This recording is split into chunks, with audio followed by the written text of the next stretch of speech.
The silence after the explosion was worse than the blast itself. 480 Marines, dug into a valley that wasn't supposed to see combat for another 72 hours, now stared at a horizon crawling with hostiles. The ridge they'd counted on for cover had just become a kill zone. Overhead, the sky was empty. Command had promised air support within the hour. That was 90 minutes ago. The radio crackled with static, then nothing. In the operations center 200 miles away, a junior officer stared at a screen that showed friendly positions blinking like dying stars. The battalion was surrounded, ammunition running critical, and the closest strike package was grounded by a sandstorm that had rolled in from nowhere. Someone muttered a prayer.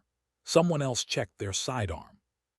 And in a hangar on the eastern edge of the base, a woman with a call sign nobody took seriously was already climbing into a cockpit she wasn't cleared to fly. Her name was Lieutenant Case Ruvalcaba, and she'd been told 3 times that day to stand down. Not because she wasn't capable. Everyone knew she was one of the best pilots in the squadron, but because the bird she wanted to take up was a relic. An A-10 Thunderbolt that had seen action in 2 wars and was scheduled for decommissioning. The ground crew called it the Mule. Slow, ugly, built like a flying tank. But Case knew something they didn't. She knew that sometimes the oldest tools were the ones that saved lives. She'd been a sniper before she was a pilot, back when people still called her by her first name and questioned whether she had the nerve for the job. She'd proven them wrong in a city so shattered it didn't have a name anymore, pulling a trigger that stopped a convoy ambush and saved 16 men. That was 6 years ago. Now she was 31, her hair tied back in a regulation bun that always came loose, her eyes the color of storm clouds. She didn't speak much. She didn't have to. Her record did the talking. But records didn't matter when you were fighting bureaucracy and a chain of command that valued procedure over instinct. The Marines in that valley didn't know her name. They didn't know that someone 200 miles away was about to risk everything to reach them. All they knew was that the sky was still empty and the enemy was getting closer. Case flipped the first switch. The mule's engine coughed, then roared. The tower's voice cut through her headset before the turbine even reached full power. Hawkeye 7, you are not cleared for takeoff. Stand down immediately. Case didn't respond. Her hands moved across the controls with the precision of someone who'd done this 1,000 times, each motion deliberate, each breath measured. She wasn't ignoring orders out of arrogance.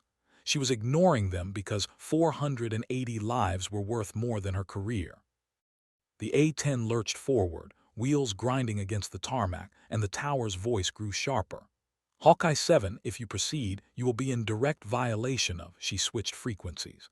The static that filled her ears was cleaner than the bureaucracy she'd just left behind.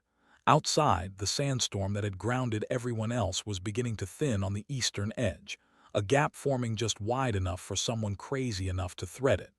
Case pushed the throttle forward. The mule wasn't fast. It wasn't sleek, but it was tough, and it carried more firepower than anything else on the base. The GAU-8 Avenger rotary cannon mounted in its nose could chew through armor like paper. The pylons under its wings were loaded with Maverick missiles and cluster munitions, enough to turn a grid square into a memory. She'd loaded them herself 2 hours ago when no one was watching. The runway blurred beneath her, and then the ground fell away. The base shrank behind her, a collection of lights and vehicles that grew smaller with every second. She banked east, pushing into the edge of the storm, and the cockpit rattled with turbulence. Sand scraped against the canopy. The instruments flickered. Case kept her eyes forward, her jaw set, her mind already running through the attack pattern she'd memorized from the briefing she wasn't supposed to have attended. The valley was 40 minutes out at full burn. The Marines had maybe 20 before the enemy overran their position. She did the math. It was going to be close. The radio silence didn't last. 5 minutes into the flight, a new voice crackled through, calmer than the tower but no less firm. Hawkeye 7, this is Overwatch Actual. Return to base immediately. You are flying an unauthorized sortie in an uncleared aircraft. Acknowledge. Case's thumb hovered over the transmit button. She pressed it once briefly. Overwatch Hawkeye 7. 480 Marines are about to die. I'm the only asset in range. I'm not coming back." There was a pause, long enough that she thought maybe they'd cut the line. Then the voice returned, and this time it was quieter, almost resigned. "You understand what you're doing, Ruvalcaba?" She almost smiled. "Yes, sir." Another pause. "Then make it count." The line went dead.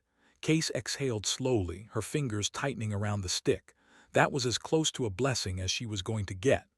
The storm was thinning now, the wall of sand giving way to broken clouds and a horizon stained rust-orange by the setting sun.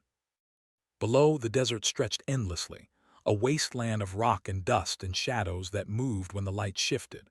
She descended to 2,000 feet, low enough to avoid radar, high enough to keep her options open. The mule's engine thrummed steadily, a sound she'd come to trust more than any human voice. In the valley, the Marines were running out of time.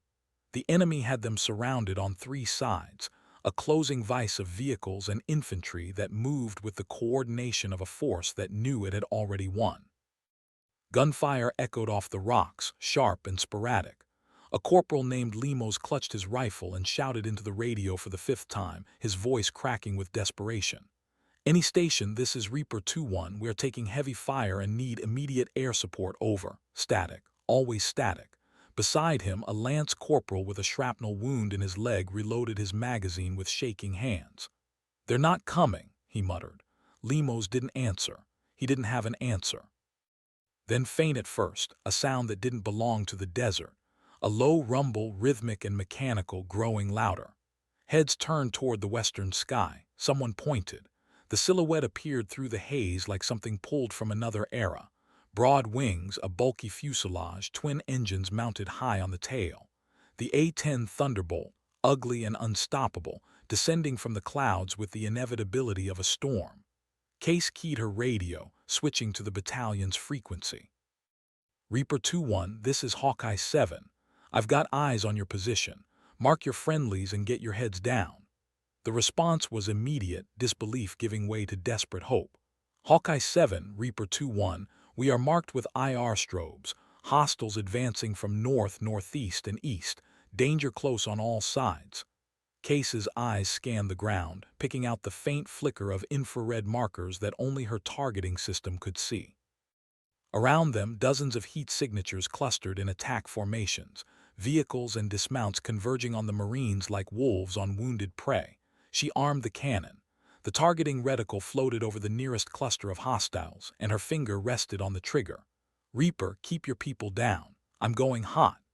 She rolled the mule into a shallow dive, the desert floor rushing up to meet her, and the world narrowed to a single point of focus. This was what she'd trained for. This was what she'd been born to do. The cannon roared, a sound like the earth tearing open, a sustained burst that sent 30mm rounds screaming toward the enemy at 4,200 rounds per minute. The first vehicle exploded in a bloom of fire and twisted metal. The second disintegrated before it could even turn. The third tried to scatter, but Case adjusted her angle and walked the cannon fire across the formation, each impact a punctuation mark in a sentence written in flame. The Marines on the ground watched in stunned silence as the A-10 made its first pass, the sound of the cannon reaching them a half-second after the devastation it caused. Lemos lowered his rifle, his mouth open, and for a moment he forgot about the wound in his side and the friend who'd died 10 minutes ago. "Who the hell is that?" someone whispered. Nobody answered. Case pulled up hard, the mule shuddering as it climbed back into the sky, and she banked for another run.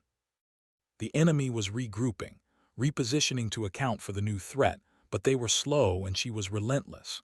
She toggled to the Mavericks, locked onto a cluster of vehicles trying to flank the Marine position from the north, and squeezed the trigger. The missile streaked away, a white contrail cutting through the dusk, and 3 seconds later a fireball erupted where the vehicles had been.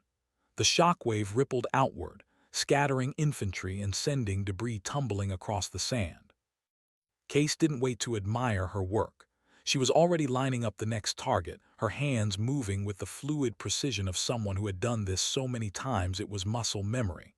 The radio chatter from the ground had shifted from panic to something close to awe. "Hawkeye 7, you just bought us another 10 minutes. We've got wounded that need evac. Reaper, I'm working on it. Hold your position." She keyed a second frequency, one that bypassed the normal channels and went straight to the medevac unit stationed at the rear. Any dust-off element, this is Hawkeye 7. I've got 480 Marines in a hot LZ at grid November Kilo 7362.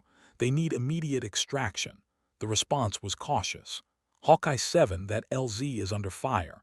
We can't land until it's clear. Then I'll clear it. She rolled into another dive. The next 20 minutes were a blur of fire and smoke and the relentless percussion of the cannon.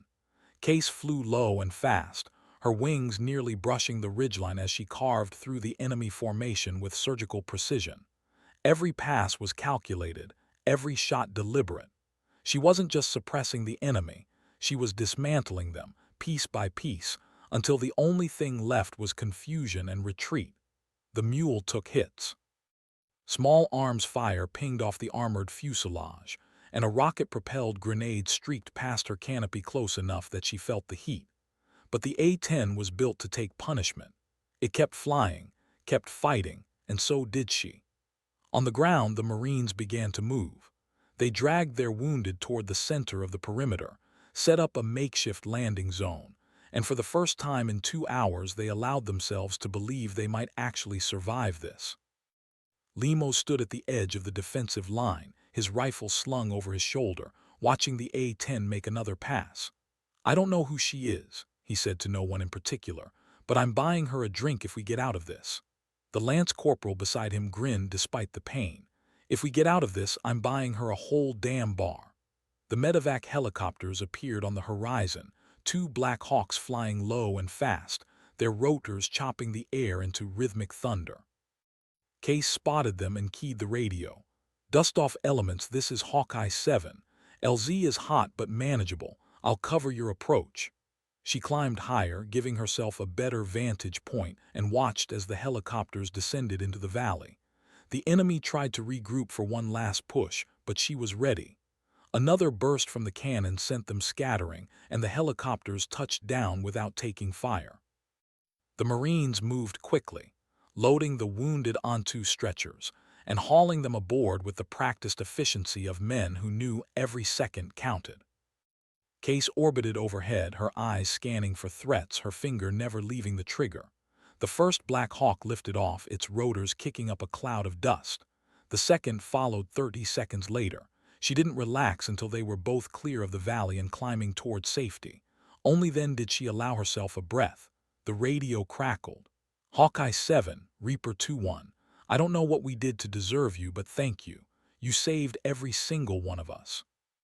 Case's voice was steady, calm, as if she'd just finished a training exercise and not a desperate solo rescue mission. "Reaper, just doing my job. Stay safe down there." She turned the mule west, toward the base, and the adrenaline that had kept her sharp began to fade. Her hands trembled slightly on the stick. Her back ached from the tension. The fuel gauge was lower than she liked, and the warning light for the hydraulics was blinking. But she was alive, and so were the Marines. That was enough. The sun had set completely by the time she reached the base, the sky a deep indigo scattered with stars. The tower was silent as she approached, no demands to divert, no threats of disciplinary action, just a single voice quieter than before. "Hawkeye 7, you are cleared to land. Runway 23 is yours." She brought the mule down gently, the wheels kissing the tarmac with barely a jolt, and taxied toward the hangar. A small crowd had gathered near the flight line, ground crew, pilots, officers who'd heard the radio chatter and couldn't believe what they were hearing. Case shut down the engine, pulled off her helmet, and climbed out of the cockpit. Her legs felt weak, but she kept her expression neutral. A colonel she didn't recognize approached, his face unreadable. For a moment she thought he was going to arrest her. Then he extended his hand. "That was the gutsiest thing I've ever seen, Lieutenant." She took his hand, her grip firm despite the exhaustion. "Thank you, sir." He shook his head slowly, something like respect in his eyes. "You know you're probably going to get court-martialed for this." Case almost smiled. "Yes, sir. And you'd do it again." It wasn't a question. She didn't answer. She didn't need to. The crowd parted as she walked toward the ready room, their eyes following her with a mixture of awe and disbelief. Whispers spread like wildfire. "Did you hear what she did?" Flew into a sandstorm. Saved an entire battalion, 480 Marines, alone. By the time she reached the debriefing room, the story had already begun to take on a life of its own. Case sat down at the table, her helmet resting beside her, and waited. The debriefing took 3 hours. They asked her about every decision, every maneuver, every shot fired. She answered each question with the same calm precision she'd used in the cockpit. No drama, no embellishment, just the facts. When it was over, the senior officer leaned back in his chair and studied her for a long moment. "You realize you violated about a dozen regulations tonight, Lieutenant?" "Yes, sir. And you understand that we can't just ignore that?" "I understand, sir." He glanced at the others in the room, then back at her. "But we also can't ignore the fact that you saved 480 lives. That means something." Case didn't respond. She knew better than to hope. He sighed. "You're grounded pending investigation, but off the record, I'd have done the same thing." She nodded once, stood, and left the room. Outside, the base was quiet, the night air cool against her skin. She walked slowly toward her quarters, her mind replaying the mission in fragments, brief, sharp images that would stay with her forever. The story didn't end that night. It spread through the ranks like a slow-burning fire, growing with each retelling. The Marines she'd saved made sure of that. They tracked down her name, her call sign, her history. They learned about the city with no name, the ambush she'd stopped as a sniper, the 16 men who owed her their lives. They learned that she'd been underestimated her entire career, passed over for promotions, questioned at every turn, and had never once complained. They learned that Hawkeye 7 wasn't just a call sign, it was a statement. A reminder that the best weapon in any fight wasn't the biggest or the loudest. It was the one that never missed. Within a week, her story had reached the upper echelons of command. A general who'd spent 30 years in the Corps read the after-action report and made a single phone call. The investigation was quietly closed. Case Ruvalcaba was reinstated, her record annotated with a commendation for valor that came with no ceremony and no speech. Just a line of text in a file that most people would never read. But the Marines knew. They made sure everyone knew. And when Case walked into the hangar 2 weeks later, cleared to fly again, she found something waiting for her on the nose of the mule. Someone had painted a tally mark for every life saved that night. 480 thin white lines, arranged in neat rows beneath the cockpit. Beside them, in bold lettering, a single word, Hawkeye. She stood there for a long time, staring at the marks, her jaw tight, her eyes stinging in a way that had nothing to do with the wind. The ground crew chief approached, his hands shoved in his pockets. "Figured the bird earned a little recognition," he said quietly. Case nodded, unable to speak. He cleared his throat. "For what it's worth, Lieutenant, we always knew you had it in you."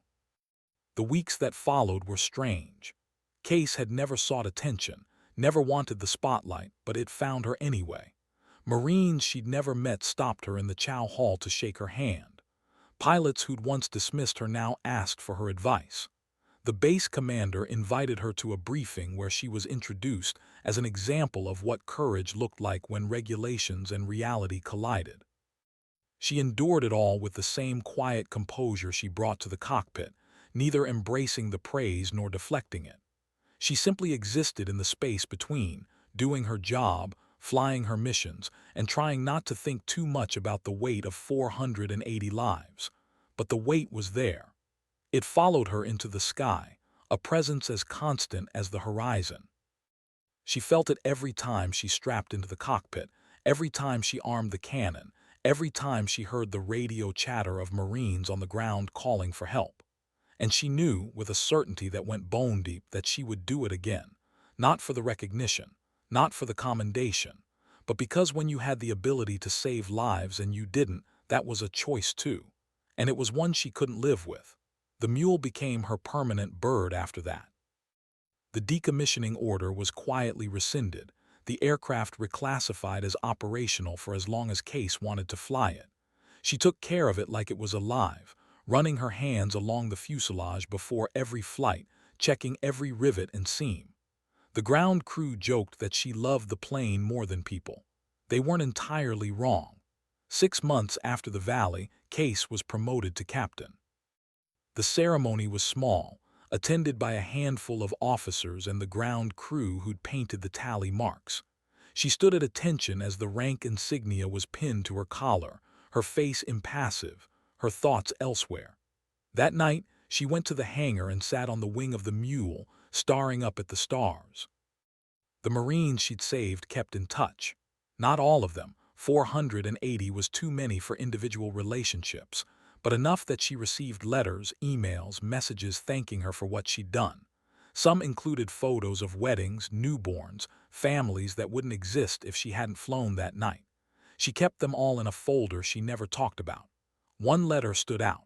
It was from Limos, the corporal who'd been calling for air support when she arrived.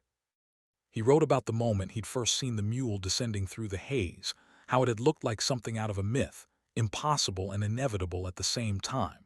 He wrote about the guilt he felt for doubting that help would come, and the gratitude he felt every day knowing that it had. At the end of the letter, he included a single line that Case read over and over. "You didn't just save our lives, Captain. You reminded us why we fight." She folded the letter carefully and placed it with the others. Then she went back to work. Case flew 73 more combat missions over the next 2 years. None of them matched the intensity of that night in the valley, but each one mattered. She covered convoys, provided overwatch for ground operations, and delivered ordnance with the precision that had become her signature. She never took unnecessary risks, but she never backed down when lives were on the line. The call sign Hawkeye became synonymous with reliability. If Hawkeye was overhead, you were going to make it home. It was that simple. Other pilots tried to emulate her style, but there was something about the way Case flew that couldn't be taught. It was instinct, experience, and a refusal to accept failure, all wrapped into a package that looked effortless from the outside but was anything but. She made it look easy because she worked harder than anyone else. The end of her career came not with a bang but with a choice. Case was 35, still flying, still pushing herself, when the injuries from years of high-G maneuvers and the stress of combat began to catch up. Her back ached constantly. Her vision, once flawless, required correction. A flight surgeon told her she could keep flying for another year, maybe 2, but the cost would be permanent damage. She could walk away now with her health mostly intact, or she could keep going until her body made the choice for her. She chose to walk away. The decision was announced quietly without fanfare, but the response was anything but quiet. The Marines organized a ceremony at the base, attended by hundreds of people who'd either flown with her, fought alongside her, or simply wanted to say thank you. Case stood on a makeshift stage in her dress uniform, uncomfortable with the attention but unwilling to refuse the gesture. Limos was there, now a gunnery sergeant with 3 deployments under his belt. He was the one who presented her with a plaque commemorating the night in the valley, the names of all 480 Marines engraved on the back. "You gave us a future, Captain," he said, his voice steady but his eyes bright. "We wanted to make sure you knew what that meant." Case accepted the plaque, her throat tight, and managed a single word. "Thank you." The crowd erupted in applause, and for once she didn't try to disappear into the background.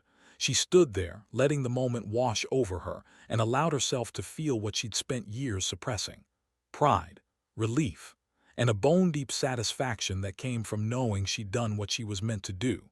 After the ceremony, she walked to the hangar one last time.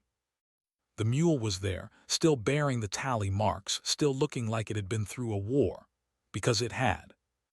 She climbed into the cockpit not to fly but to sit. The controls felt familiar under her hands, the seat molded to her shape after years of use. She closed her eyes and let herself remember, not just the valley but all of it. The fear, the adrenaline, the weight of responsibility, the moments of perfect clarity when everything aligned, and she became something more than just a pilot. She stayed there until the sun set, the hangar growing dim around her. Then she climbed out, ran her hand along the fuselage one last time and walked away. Case Ruvalcaba never flew another combat mission, but her legend endured. The story of Hawkeye 7, the pilot who defied orders to save an entire battalion, became a case study at every military academy. It was taught to new pilots as an example of courage, to commanders as a lesson in trusting your people, and to Marines as a reminder that sometimes the best leaders were the ones who led from the sky. The mule was eventually retired, placed in a museum alongside other aircraft that had earned their place in history. A plaque beneath it told the story of the night it had flown into a sandstorm and come back with 480 reasons to be remembered. Case herself disappeared from public life. She didn't write a book, didn't give interviews, didn't cash in on her fame. She moved to a small town near the mountains, bought a house with a view of the sky, and lived quietly. But the letters kept coming. Hundreds, then thousands, from people who'd heard her story and wanted to say thank you, or to tell her how she'd inspired them, or simply to let her know they were still here because of her. She read every single one. Years later, a young pilot fresh out of flight school stood in front of the museum display, staring up at the mule. She'd heard the story a dozen times, but seeing the aircraft in person made it real. The tally marks were still there, faded but legible, and the name Hawkeye was painted in bold letters beneath the cockpit. A veteran standing nearby noticed her staring. "You know the story?" he asked. She nodded. "I want to be like her." The veteran smiled, a distant look in his eyes. "Then remember what she taught us. It's not about being the loudest or the flashiest. It's about being there when it counts, about doing the right thing even when it costs you everything." The young pilot looked at him, then back at the plane. "Did you know her?" He hesitated, then nodded. "I was in the valley that night. She's the reason I'm standing here." The young pilot didn't know what to say to that. So she just stood there, looking at the tally marks, and promised herself that if she ever had the chance, she'd live up to the example set by a woman she'd never met but would never forget. Case Ruvalcaba never knew about that conversation. She never knew how many pilots cited her as their inspiration, or how many commanders revised their thinking because of what she'd done. She lived her life in quiet anonymity, content with the knowledge that she'd done her part. But on clear nights when the sky was full of stars, she sometimes stood on her porch and looked up, and she remembered the sound of the engine, the weight of the stick, the voices on the radio calling for help, the moment when she'd made the choice that defined her, and she smiled just a little because she knew that when it mattered most, she hadn't hesitated. She'd flown into the storm, and she'd brought them all home.